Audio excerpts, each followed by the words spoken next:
La lluvia golpeaba contra la ventana de mi apartamento en Medellín cuando recibí la llamada que cambiaría mi vida para siempre. Era María, la hermana de Carlos, mi mejor amigo desde la universidad. Sebastián, su voz temblaba al otro lado de la línea. Carlos se fue. Las palabras no tenían sentido. ¿Cómo que se fue?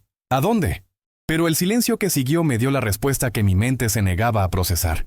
Mi mejor amigo, Carlos Andrés Moreno, el tipo que siempre tenía una sonrisa, que programaba conmigo hasta altas horas discutiendo sobre algoritmos, que me acompañó en mis peores momentos, había decidido que ya no podía más. Suicidio. Esa palabra resonaba en mi cabeza como un eco infinito. Dejé caer el teléfono. El apartamento se sentía de repente demasiado pequeño, demasiado silencioso. Me dirigí a mi escritorio donde aún tenía nuestro último proyecto abierto. Era una aplicación para conectar a programadores freelance con pequeñas empresas. Va a cambiar todo, hermano, me había dicho Carlos apenas 3 días antes. ¿3 días? ¿Cómo es posible que en 3 días alguien pase de tener sueños a esto? Busqué frenéticamente en mi teléfono nuestra última conversación por WhatsApp. Carlos había escrito hacía 3 días. Seba, ¿crees que vale la pena todo este esfuerzo? Yo le había respondido, ¿cuál esfuerzo? Y él simplemente había dicho, nada, olvídalo. Nos vemos mañana. Esa fue nuestra última conversación. 2 mensajes. 2 mensajes en los que pude haberle preguntado más. Pude haber insistido. Pude haber sido un mejor amigo. La culpa comenzó a devorarme desde ese mismo instante. María me explicó entre sollozos que lo habían encontrado en su apartamento esa mañana. Había dejado una nota corta. Perdónenme. Ya no puedo más con este peso. ¿Qué peso? ¿Por qué nunca me dijo que estaba cargando con algo? Pasé toda la noche despierto, mirando el techo, preguntándome cómo había sido tan ciego. Los siguientes días fueron un torbellino de negación. No podía ser real. Carlos tenía planes, tenía sueños, tenía una vida por delante, pero era real. Y yo no había visto las señales. Cuando María me llamó para confirmar los detalles del funeral, simplemente no pude. Colgué el teléfono y apagué mi celular. No podía enfrentar a su familia. No podía mirar a los ojos de su madre sabiendo que había fallado como amigo. Medellín seguía su curso normal fuera de mi ventana. La gente caminaba por las calles, los carros pasaban, la vida continuaba. Pero para mí, todo se había detenido el martes 15 de marzo, a las 3:47 de la tarde, cuando recibí esa llamada. Esa noche, por primera vez en años, lloré. Lloré por Carlos, lloré por mí, lloré por todas las conversaciones que nunca tendríamos, por todos los proyectos que quedarían sin terminar. Por todos los ¿te acuerdas cuando que ya no podríamos compartir? Y en medio de ese llanto, una pregunta se clavó en mi pecho como un puñal. ¿Qué clase de amigo fui si ni siquiera me di cuenta de que estaba sufriendo? 3 días después de la llamada de María, debería haber estado en el funeral de Carlos. En cambio, estaba en mi cama, con las cortinas cerradas, ignorando los 47 mensajes no leídos en mi teléfono. No podía ir, no podía enfrentar a su familia, no podía ver su ataúd, no podía escuchar a la gente hablar de él en pasado.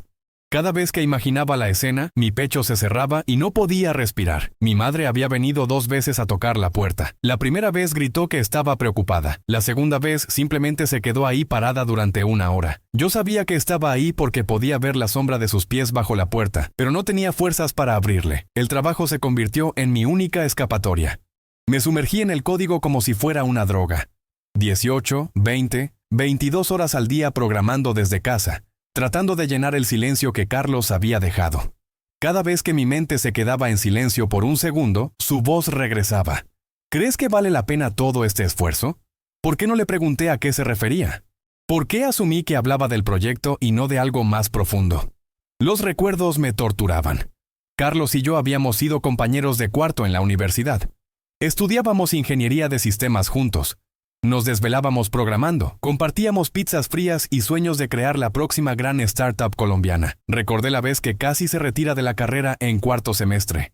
Había reprobado algoritmos por 2ª vez y estaba devastado. No sirvo para esto, Seba, me había dicho. Pero yo lo convencí de que se quedara. Lo ayudé a estudiar y terminó siendo uno de los mejores de la clase. ¿Por qué no pude hacer lo mismo ahora? ¿Por qué no vi que necesitaba ayuda otra vez? En la madrugada del 5º día sin salir de casa, tuve mi primer ataque de pánico.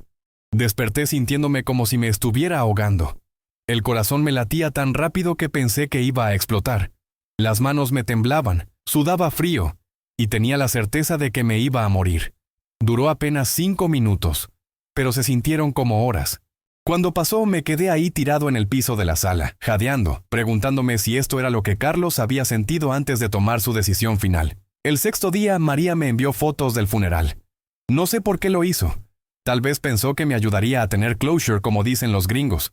Pero ver a toda esa gente despidiéndose de él, ver a su madre llorando sobre el ataúd, ver el arreglo floral que decía «Hasta siempre», hermano, solo empeoró todo. Debería haber estado ahí. Era su mejor amigo y no estuve ahí.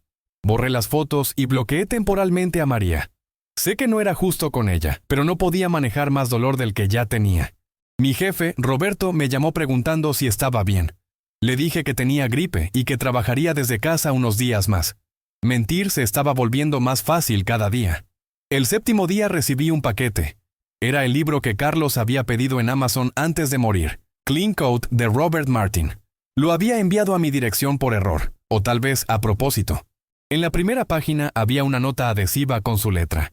Para que mejores esos códigos feos que escribes. Al final había dibujada una carita feliz y firmado con la letra C. Esa carita feliz al final de la nota me destrozó. Como alguien que todavía gastaba bromas y pensaba en regalos para sus amigos podía estar tan desesperado por dentro.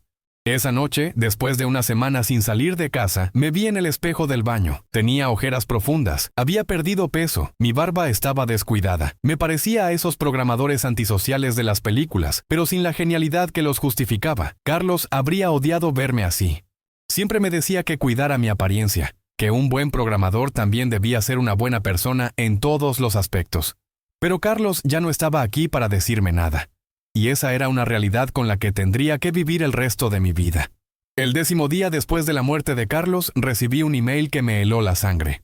El correo venía de una dirección que decía anónimo.guardian@protonmail.com. El asunto decía simplemente, sé lo que sientes. El mensaje decía, Sebastián, sé lo que sientes. Sé lo que piensas cada noche cuando miras el techo y no puedes dormir. Sé que te culpas por no haber visto las señales. Sé que crees que si hubieras sido un mejor amigo, Carlos estaría vivo. Pero también sé algo más. Él no habría querido que te destruyeras por su decisión. El código más elegante es aquel que resuelve el problema sin crear otros nuevos. ¿Te acuerdas de esa frase? Alguien que se preocupa. Mi sangre se congeló. ¿Quién podía saber lo que pensaba cada noche? ¿Cómo sabían sobre mi insomnio? Pero lo que más me aterró fue la frase del final. El código más elegante es aquel que resuelve el problema sin crear otros nuevos. Esa era una frase que Carlos inventó durante la universidad. La decía cada vez que revisábamos código juntos. Solo él y yo la conocíamos. Nunca la escribió en ningún lado. Nunca la compartió con nadie más. ¿Cómo es posible que un extraño la conociera? Inmediatamente revisé todos mis dispositivos.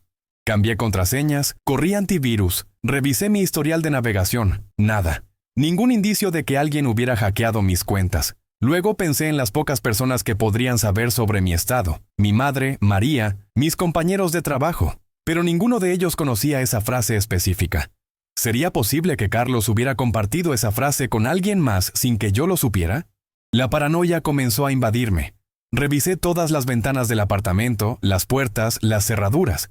¿Alguien me estaba vigilando? ¿Cómo sabían tanto sobre mis pensamientos? Intenté rastrear el email. ProtonMail es un servicio encriptado, prácticamente imposible de rastrear sin herramientas muy avanzadas. Quien mandó esto sabía lo que estaba haciendo. Pasé las siguientes 6 horas investigando sobre el email. Busqué en Google cada palabra, cada frase, tratando de encontrar alguna pista. Nada. ¿Sería María? ¿Mi madre? ¿Algún amigo preocupado jugando al psicólogo amateur? Pero nadie más conocía esa frase de Carlos. A las 2 de la madrugada, después de horas de búsqueda infructuosa, decidí responder. Escribí. No sé quién eres ni cómo sabes esas cosas sobre mí. Si esto es algún tipo de broma, no es gracioso. Si realmente te preocupas, dime quién eres. ¿Y cómo conoces esa frase de Carlos? Firmé Sebastián. Envié el mensaje y me quedé despierto esperando una respuesta que nunca llegó. Al día siguiente, el 11º día, no recibí ningún email nuevo.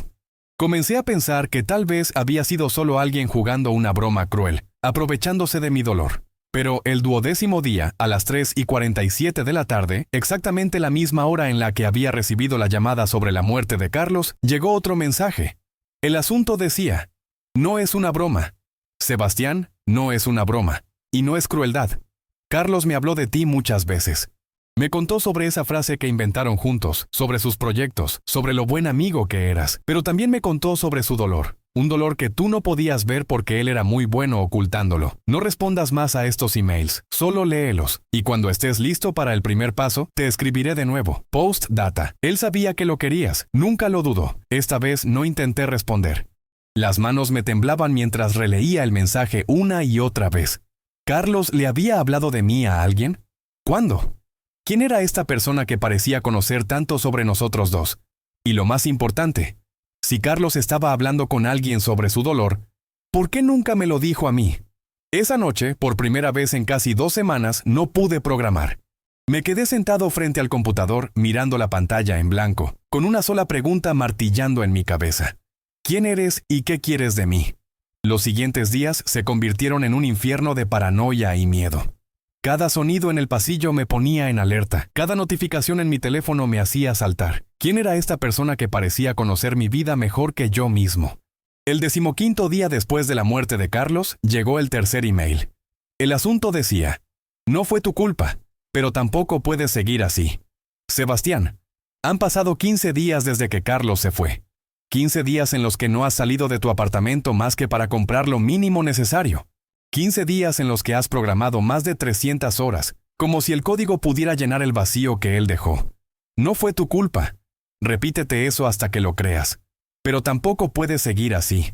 Carlos no habría querido que te enterraras vivo por él. Sé que tienes miedo. Sé que no entiendes cómo sé tanto sobre ti. Pero si realmente quieres honrar su memoria, vas a tener que confiar en mí. Pronto te daré el primer desafío. Un amigo anónimo. Esta vez el miedo se transformó en furia. ¿Quién se creía esta persona para decirme cómo vivir mi duelo? ¿Cómo se atrevía a hablar de honrar la memoria de Carlos cuando yo era su mejor amigo? Inmediatamente llamé a mi madre. «Mamá, ¿has estado enviándome emails raros?» «¿Qué emails, mijo? ¿Sabes que apenas sé usar el WhatsApp?» «¿Le has contado a alguien sobre mi situación? ¿A algún psicólogo, a algún amigo de la familia?» «Sebastián, estoy preocupada por ti. ¿Qué está pasando? Por fin vas a abrir esa puerta y hablar conmigo». Colgué sin responder. Luego llamé a mi padre. «Papá, ¿tú has contratado a alguien para que me escriba emails? ¿Algún terapeuta online o algo así?» «¿De qué hablas, hijo?» «Estamos preocupados porque no sabemos nada de ti desde hace semanas». También colgué. La paranoia se intensificó. Si no eran mis padres, ¿quién más podría estar preocupado lo suficiente como para hacer algo así? ¿María? Pero ella estaba lidiando con su propio dolor. Decidí tomar medidas drásticas. Fui a una tienda de tecnología, mi primera salida real en 2 semanas, y compré cámaras de seguridad, sensores de movimiento y un sistema de alarma básico. Instalé cámaras en la entrada de mi apartamento, en la ventana que da al edificio de enfrente, y en mi sala. Si alguien me estaba vigilando, lo iba a descubrir. También cambié todas mis contraseñas por tercera vez. Activé autenticación de 2 factores en todas mis cuentas. Y hasta cambié mi rutina diaria. Si alguien estaba estudiando mis patrones, no les iba a dar más información. Pero mientras revisaba las grabaciones de las cámaras cada noche, me di cuenta de algo perturbador. En 2 semanas, solo habían tocado mi puerta mi madre 3 veces y el delivery de comida 5 veces. Nadie más había pasado por mi pasillo. ¿Cómo podía alguien saber tanto sobre mí sin estar físicamente cerca? El 18º día, revisando obsesivamente mis cuentas de redes sociales, encontré algo extraño. En mi Instagram, que prácticamente no uso, alguien había visto todas mis historias destacadas. Todas. Incluyendo las muy viejas que tenía con Carlos. Pero cuando revisé la lista de visualizaciones, no había ningún perfil nuevo o sospechoso. Solo las mismas personas de siempre, familia, algunos compañeros de trabajo y amigos de la universidad. ¿Sería posible que fuera alguien que ya conocía? Esta posibilidad me aterró aún más. Alguien en quien confiaba me estaba manipulando. Alguien que ya tenía acceso a mi vida personal estaba jugando conmigo en mi momento más vulnerable. Hice una lista mental de todas las personas que podrían saber detalles íntimos sobre mi amistad con Carlos, María, su hermana, Daniel, nuestro compañero de cuarto en 3er año, Ana, mi exnovia, que conoció a Carlos, Roberto, mi jefe, que trabajó con nosotros 2 en un proyecto, pero ninguno de ellos parecía el tipo de persona que haría algo así, y ninguno conocía esa frase específica que Carlos había inventado. El viernes de esa semana, el miedo había crecido tanto que apenas podía salir al balcón. Cada vez que veía a alguien en la calle, me preguntaba si sería la persona que me escribía. Cada vez que sonaba mi teléfono, mi corazón se aceleraba. Estaba viviendo como un prisionero en mi propia casa, y la persona detrás de los emails lo sabía. Esa noche, mientras revisaba por enésima vez las grabaciones de las cámaras, todas vacías como siempre, me llegó una notificación de email a las 11:59 de la noche. El asunto decía: las cámaras no van a ayudarte. Sebastián, las cámaras que instalaste no van a ayudarte a encontrarme, ni tampoco cambiar las contraseñas cada 2 días. No te estoy vigilando de la manera que piensas. Te conozco porque Carlos me contó sobre ti, y te observo porque me preocupo por ti. El miedo que sientes ahora es el mismo miedo que sentía Carlos cada día. Miedo de que la gente descubriera lo que realmente estaba pasando por su cabeza. Mañana vas a recibir tu primer desafío real. Puedes decidir no hacerlo, y estos emails se detendrán para siempre. O puedes confiar en alguien que, aunque no lo conozcas, realmente se preocupa por tu bienestar. La decisión es tuya. Esa noche no dormí nada. Me quedé despierto, mirando las cámaras, esperando el siguiente email, preguntándome si estaba perdiendo la razón. ¿Era posible que todo esto fuera real? ¿Que realmente hubiera alguien ahí afuera que se preocupara por mí y que hubiera conocido a Carlos? ¿O estaba siendo víctima de la manipulación más cruel que alguien pudiera imaginar? Al amanecer, solo tenía una certeza. Fuera quien fuera esta persona, mañana sabría qué quería de mí. El sábado 2 de abril, exactamente 3 semanas después de la muerte de Carlos, llegó el email que cambiaría todo. El asunto decía: tu primer desafío.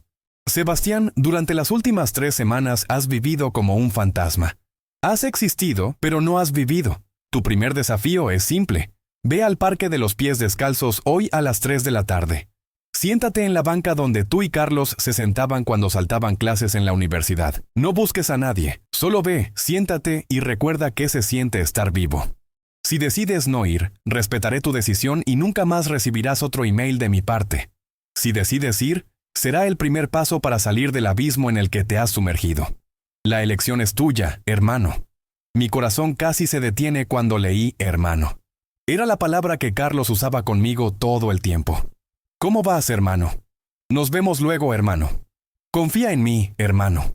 Pero lo que me desconcertó aún más fue la referencia específica al Parque de los Pies Descalzos y a la banca donde se sentaban cuando saltaban clases. Carlos y yo efectivamente teníamos una banca favorita en ese parque.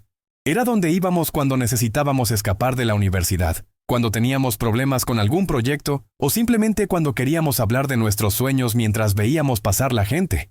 ¿Cómo podía alguien saber algo tan específico? Nunca habíamos subido fotos de esa banca. Nunca habíamos mencionado ese lugar en redes sociales. Era nuestro lugar secreto. Miré el reloj. 11:30 de la mañana. Tenía 3 horas y media para decidir. Parte de mí quería ignorar el email completamente. ¿Qué garantía tenía de que esto no fuera algún tipo de trampa? ¿Y si era alguien con intenciones maliciosas que había investigado demasiado sobre mi vida? Pero otra parte de mí, una parte que había estado dormida desde la muerte de Carlos, sintió curiosidad. Durante 3 semanas había vivido en una burbuja de dolor y paranoia. Tal vez era hora de hacer algo diferente. A las 2:30 de la tarde, después de cambiarme de ropa 5 veces y revisar las cámaras de seguridad por última vez, salí de mi apartamento. El sol me cegó. Después de 3 semanas encerrado, había olvidado lo brillante que podía ser la luz del día. El aire fresco de Medellín llenó mis pulmones por primera vez en semanas, y por un momento, solo por un momento, me sentí vivo. El trayecto al parque en transporte público fue surrealista. La gente seguía con sus vidas normales, estudiantes con sus mochilas, familias caminando, vendedores ambulantes gritando sus productos. El mundo había continuado girando sin mí. Llegué al Parque de los Pies Descalzos a las 2:55 de la tarde. Mi corazón latía tan fuerte que estaba seguro de que todo el mundo podía escucharlo. Y ahí estaba, nuestra banca. El mismo lugar donde Carlos me había contado sobre su primera novia, donde habíamos planeado nuestra primera startup que nunca despegó, donde él me había confesado que a veces se sentía como un impostor en la carrera de sistemas. Me senté exactamente a las 3 de la tarde. Durante los primeros 5 minutos miré a mi alrededor nervioso, esperando que alguien se me acercara. Pero nadie vino. El parque estaba lleno de gente normal. Parejas caminando, niños jugando, ancianos alimentando palomas. Después de 10 minutos comencé a relajarme. Cerré los ojos y dejé que los recuerdos llegaran. Carlos y yo riéndonos hasta llorar, porque habíamos gastado todo nuestro dinero del almuerzo en la máquina de videojuegos de la universidad. Carlos consolándome cuando Ana terminó conmigo, diciéndome que ella se perdía de conocer al mejor programador de Colombia. Carlos y yo quedándonos despiertos toda la noche antes de un examen, tomando café aguado de máquina y prometiendo que algún día tendríamos nuestra propia empresa de tecnología. Por primera vez en 3 semanas, los recuerdos no me dolían. Me llenaron de una nostalgia dulce, del tipo que te hace sonreír incluso cuando tienes lágrimas en los ojos. Permanecí en esa banca durante 1 hora. No pasó nada extraordinario. No se me acercó ningún misterioso extraño. No recibí ningún mensaje en mi teléfono, pero algo cambió dentro de mí. Por primera vez desde la muerte de Carlos, me sentí no feliz, pero sí menos perdido. Como si hubiera encontrado una pequeña pieza de mí mismo que había estado extraviada. Cuando finalmente me levanté para irme, noté que una pareja mayor en la banca de enfrente me había estado observando con preocupación. La señora se acercó a mí. ¿Está bien, joven? Lo vimos llorar y queríamos asegurarnos de que estuviera bien. Su amabilidad me tomó por sorpresa. Sí, señora. Solo recordando a un amigo. Los buenos amigos nunca se van del todo, me dijo con una sonrisa. Se quedan aquí, señaló su pecho, en los recuerdos bonitos. Camino a casa, me di cuenta de que había sido la primera conversación real que había tenido con un extraño en 3 semanas. Y me había sentido normal, como una persona real. Esa noche, exactamente a las 8 de la noche, llegó otro email. El asunto decía: primer paso completado. Sebastián, vi que fuiste al parque. Vi que te quedaste más tiempo del que te pedí. Vi que hablaste con la señora que se preocupó por ti. Acabas de dar el primer paso para salir del abismo. Carlos estaría orgulloso. Desafío número 2 llega mañana. Esta vez no sentí miedo al leer el email. Sentí esperanza. Fuera quien fuera esta persona, había logrado algo que yo no había podido hacer en 3 semanas. Hacerme salir de casa, hacerme recordar los buenos momentos con Carlos sin que me destruyeran, hacerme sentir parte del mundo otra vez. Tal vez, solo tal vez, confiar en este extraño anónimo no era la peor decisión que podía tomar. Esa noche dormí 6 horas seguidas. Las primeras desde la muerte de Carlos. Desperté el domingo con algo que no había sentido en semanas. Curiosidad por lo que vendría. El sol se filtraba por las cortinas que había mantenido cerradas durante tanto tiempo, y por primera vez, no las volví a cerrar inmediatamente. A las 10 de la mañana llegó el segundo desafío. El asunto decía: desafío número 2. Sebastián, ayer recordaste los buenos momentos, hoy necesitas enfrentar la realidad del dolor. Tu segundo desafío: llama a María, la hermana de Carlos. Ella también se está ahogando en culpa y dolor, pero lo está haciendo sola. Carlos me habló de ella muchas veces. Decía que era la persona más fuerte que conocía, pero que a veces la fortaleza es solo una máscara que usamos para que otros no se preocupen por nosotros. Tú has estado tan perdido en tu propio dolor que no has pensado en el dolor de ella. Llámala. Hablen. Descubre que no eres el único que se siente responsable por no haber visto las señales.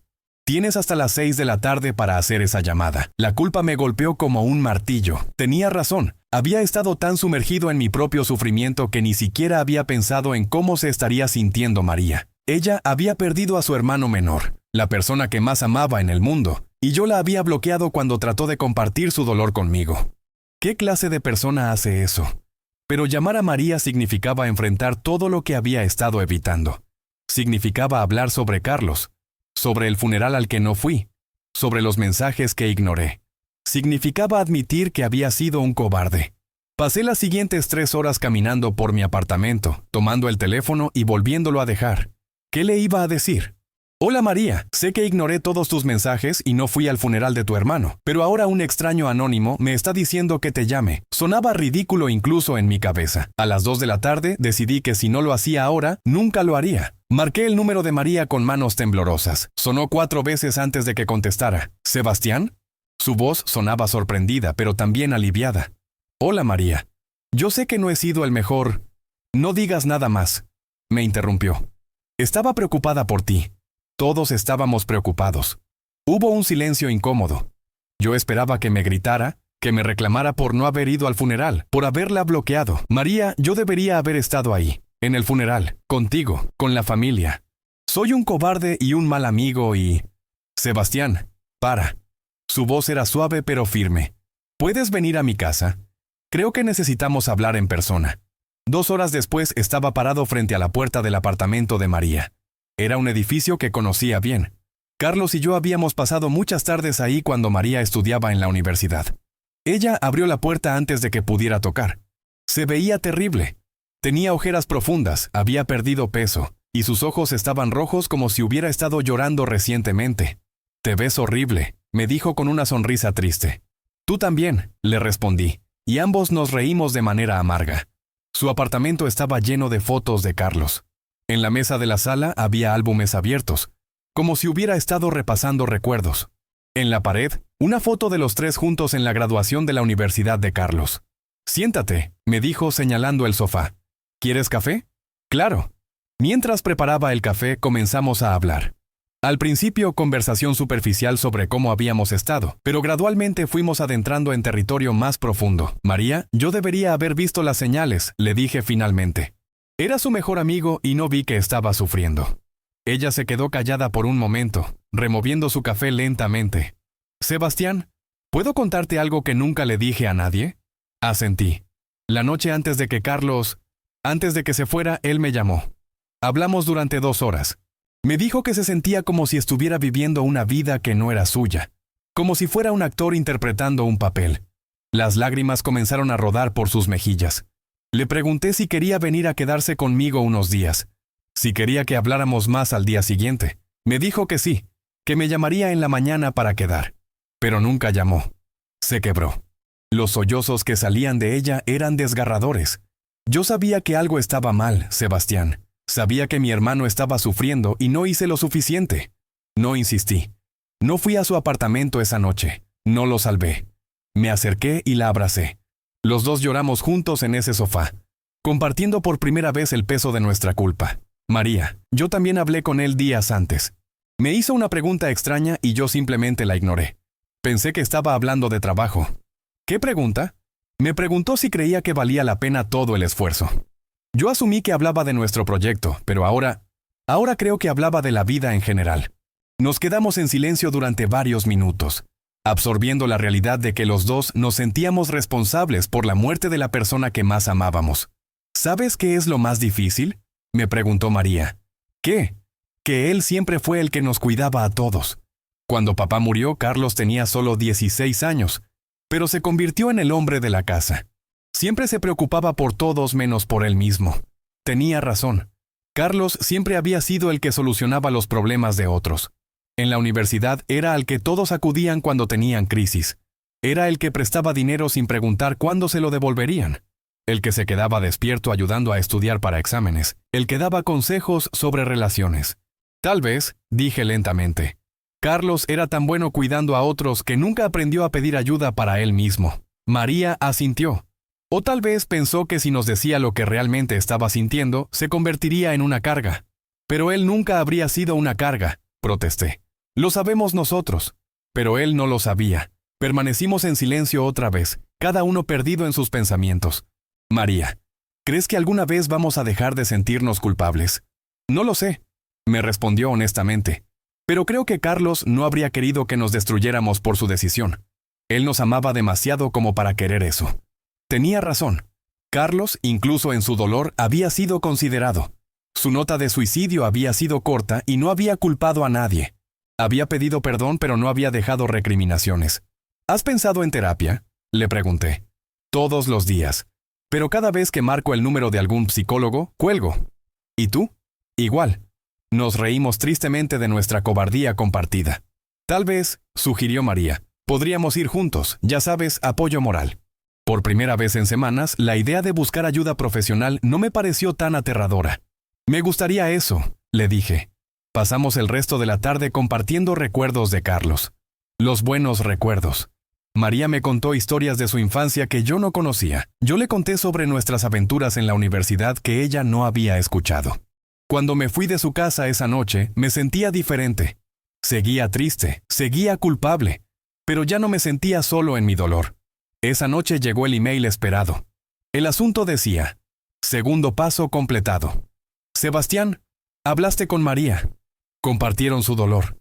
Descubrieron que ninguno de los dos está solo en su culpa. Este es el verdadero primer paso hacia la sanación. Darse cuenta de que el dolor compartido es dolor dividido. Carlos habría estado feliz de saber que ustedes dos se están apoyando mutuamente. El próximo desafío será diferente. Más difícil. Pero ya no lo enfrentarás solo. Tenía razón. Ya no me sentía solo. Y por primera vez desde la muerte de Carlos, eso se sentía como un regalo en lugar de una traición a su memoria. El lunes por la mañana, María me envió un mensaje de texto. Encontré una psicóloga que se especializa en duelo. ¿Quieres que hagamos una cita juntos para esta semana? Ver ese mensaje me llenó de una calidez que no había sentido en semanas. No estaba solo en esto. Sí, le respondí inmediatamente. Hagámoslo. A las 11 de la mañana llegó el tercer desafío. El asunto decía, desafío número 3. Sebastián, veo que tú y María ya están tomando pasos hacia la sanación. Me alegra. Tu tercer desafío. Vayan al café donde Carlos pasaba las mañanas de los sábados. Café Luna, en el centro. Mesa junto a la ventana que da a la calle. Vayan hoy a las 2 de la tarde. Ordenen lo que él siempre ordenaba. 2 capuchinos con canela extra y un brownie para compartir. No vayan a llorar.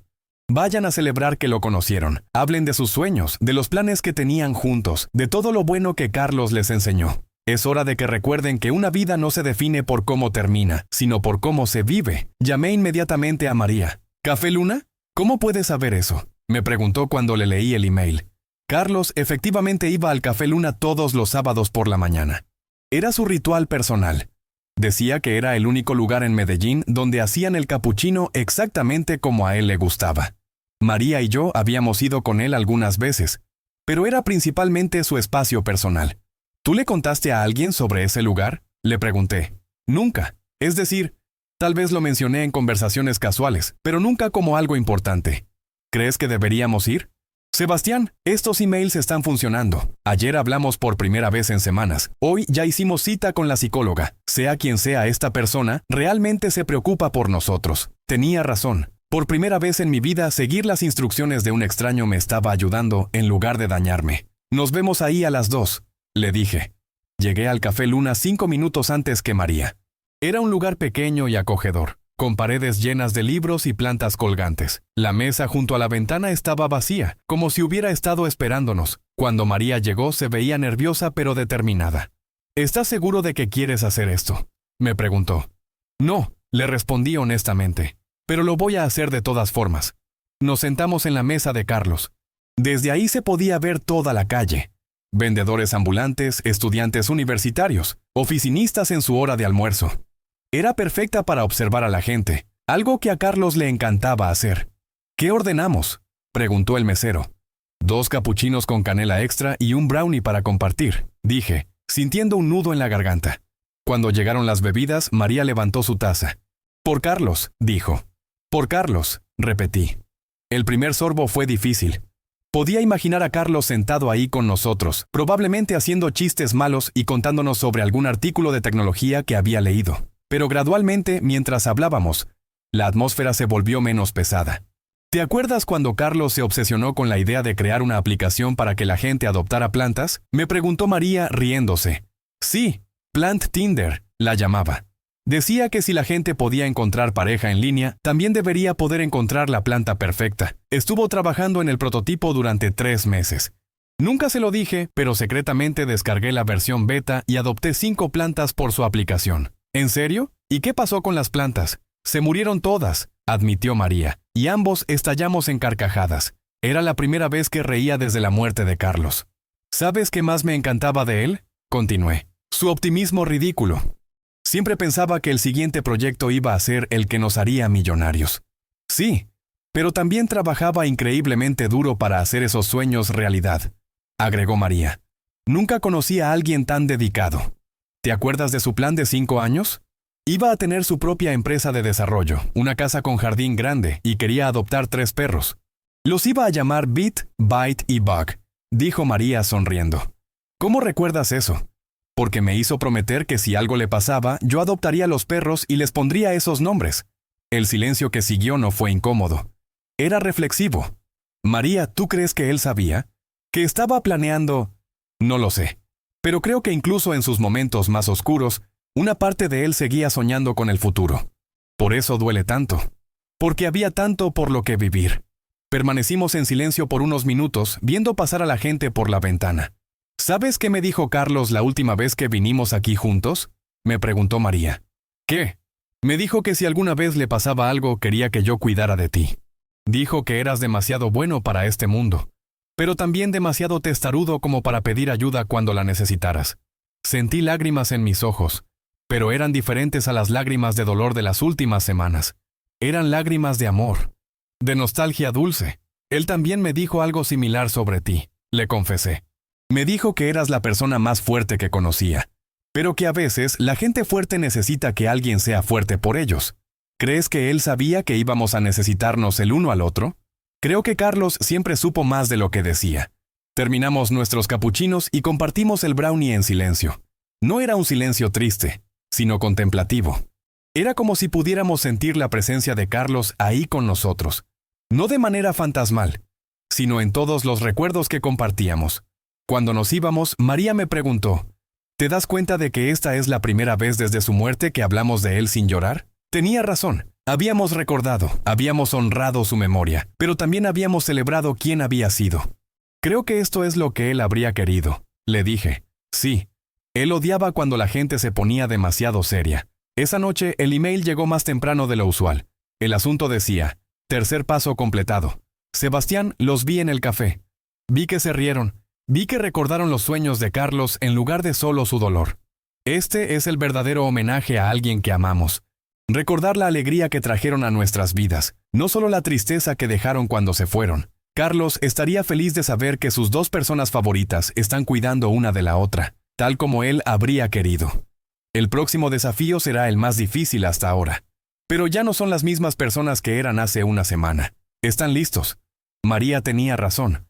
Estos emails estaban funcionando. Sea quien fuera esta persona, realmente se preocupaba por nosotros. Y por primera vez desde la muerte de Carlos, me sentí listo para enfrentar lo que viniera. Esa noche no pude dormir, no por ansiedad o dolor, sino por curiosidad. Los emails habían sido demasiado específicos, demasiado personales.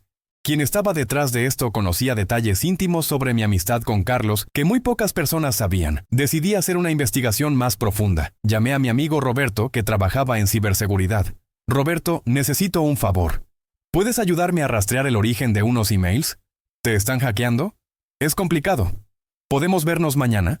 Al día siguiente, después de mostrarle todos los emails a Roberto, omitiendo los detalles más personales, él puso cara de confusión. Esto es muy raro, Sebastián. Estos emails vienen de diferentes servidores proxy cada vez. Es como si quien los envía estuviera usando una red distribuida para ocultar su identidad. ¿Eso es difícil de hacer?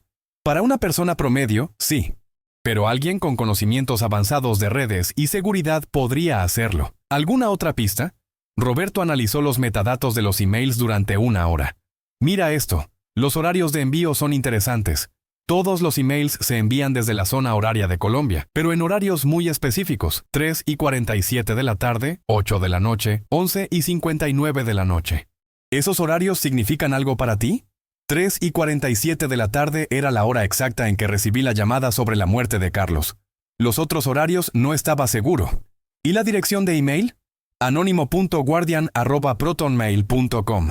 El nombre Guardian es interesante, como si quien lo envía se viera a sí mismo como tu protector. Esa tarde, mientras esperaba el siguiente email, decidí hacer mi propia investigación.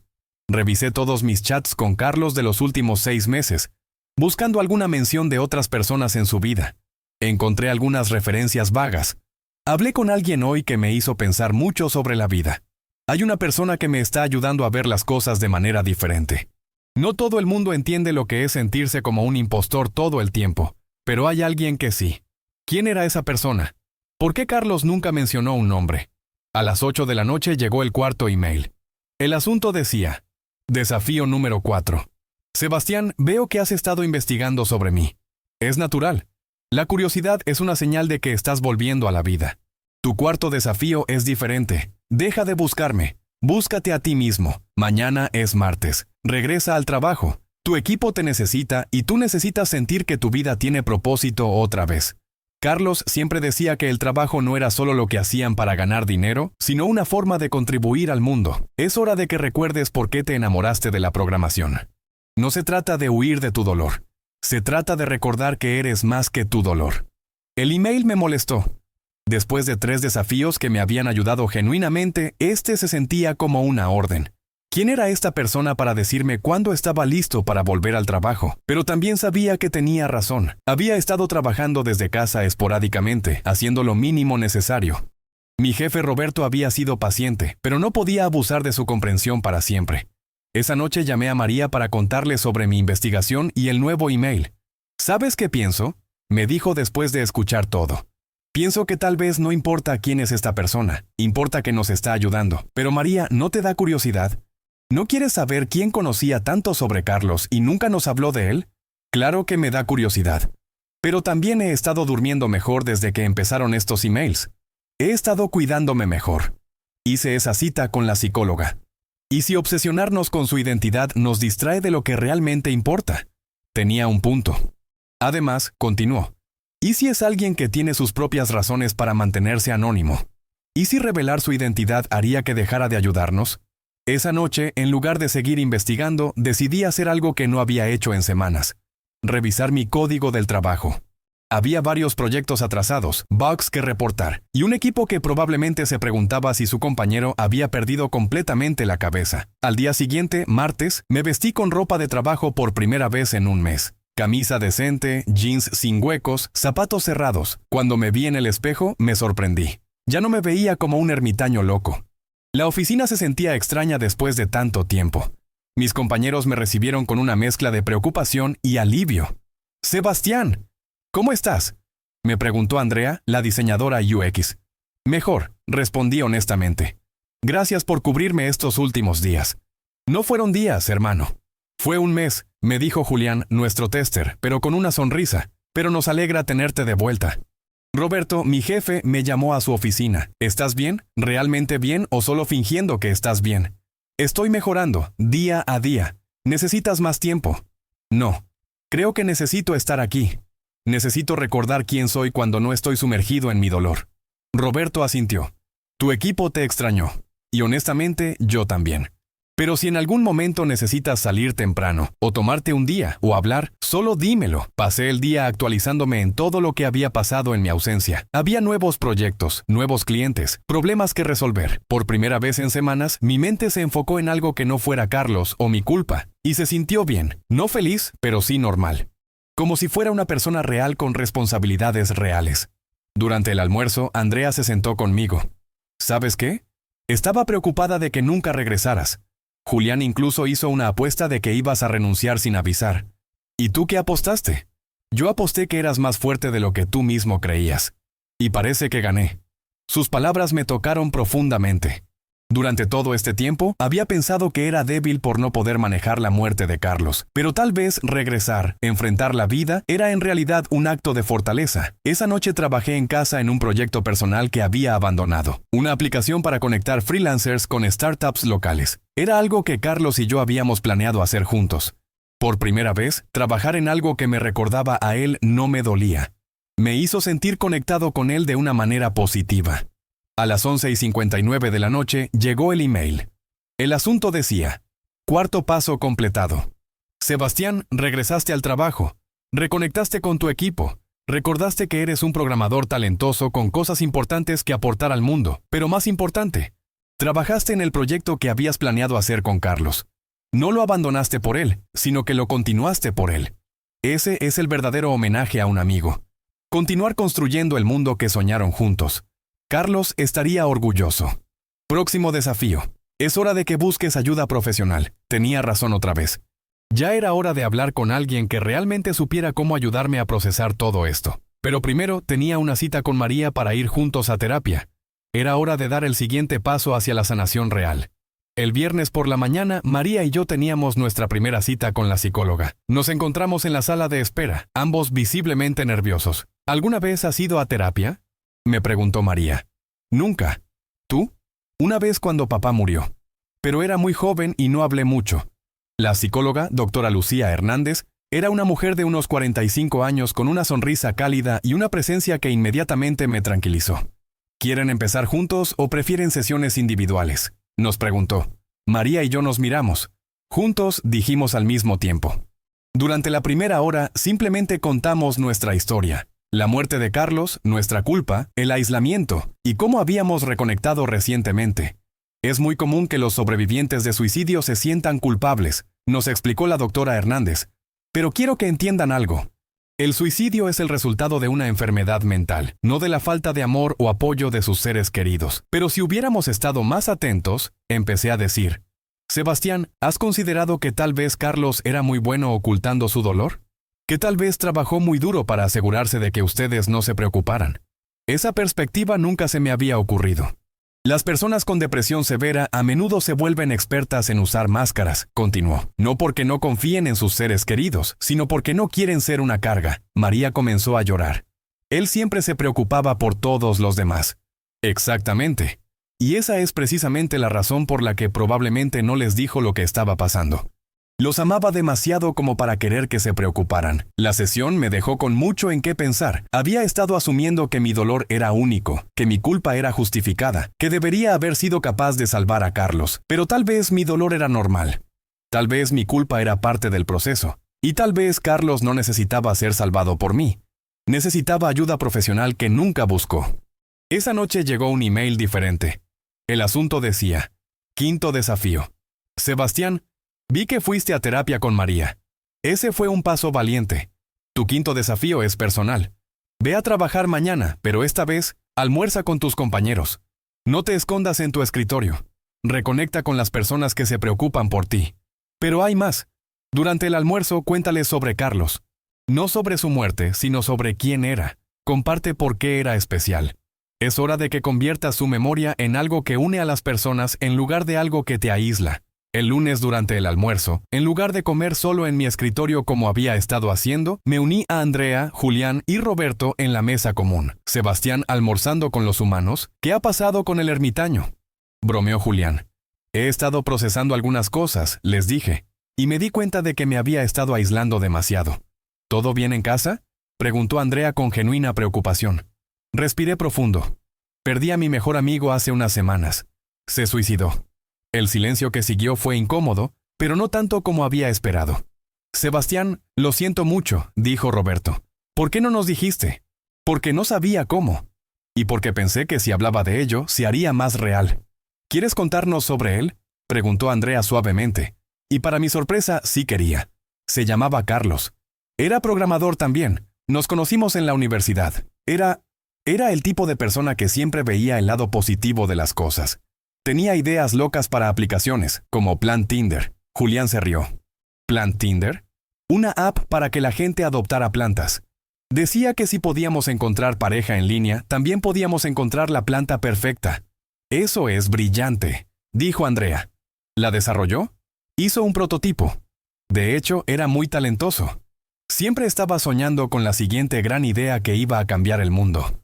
Suena como alguien especial, dijo Roberto. Lo era. Pero también estaba luchando con cosas que nunca me dijo. Y eso es lo que más me duele. No que se haya ido, sino que sintiera que no podía confiar en mí. Sebastián, dijo Andrea, a veces las personas que parecen más fuertes son las que más sufren en silencio. Eso es lo que dice mi psicóloga. ¿Estás yendo a terapia?, preguntó Roberto. Sí, con la hermana de Carlos. Decidimos enfrentar esto juntos. Eso suena muy saludable, dijo Andrea. Y gracias por contarnos sobre Carlos. Suena como alguien que habría sido divertido conocer. Habría amado trabajar aquí, les dije, sonriendo por primera vez durante el almuerzo. Siempre estaba buscando equipos de trabajo innovadores. Durante el resto del almuerzo, mis compañeros compartieron sus propias experiencias con pérdidas. Julián había perdido a su abuelo, quien le había enseñado a programar. Andrea había perdido a una amiga en un accidente de tráfico. Roberto había perdido a su padre cuando era joven. Me di cuenta de que no era el único que había experimentado dolor profundo. Pero también me di cuenta de que ellos habían encontrado maneras de seguir adelante, mientras honraban a las personas que habían perdido. ¿Sabes qué?, dijo Julián. Deberías terminar esa aplicación que Carlos empezó. Plan Tinder suena como algo que realmente podría funcionar. ¿En serio? Totalmente. Podrías dedicársela a él. Sería una manera increíble de honrar su memoria. La idea me emocionó más de lo que había esperado. No había pensado en terminar los proyectos de Carlos, pero tal vez era exactamente lo que necesitaba hacer. Esa tarde trabajé con más energía de la que había sentido en semanas. No solo en mis proyectos asignados, sino también planificando cómo podría desarrollar Plan Tinder. Cuando llegué a casa, encontré otro email. El asunto decía, 5º paso completado. Sebastián, hablaste sobre Carlos en el trabajo. Convertiste su memoria en algo que conecta en lugar de algo que aísla. Y vi algo más. Tus compañeros sugirieron terminar Plant Tinder. Esa idea brilló en tus ojos de una manera que no había visto desde antes de que Carlos se fuera. Esto es exactamente lo que él habría querido. Que sus ideas siguieran vivas a través de ti. El próximo desafío será sobre perdonarte a ti mismo, porque hasta que no hagas,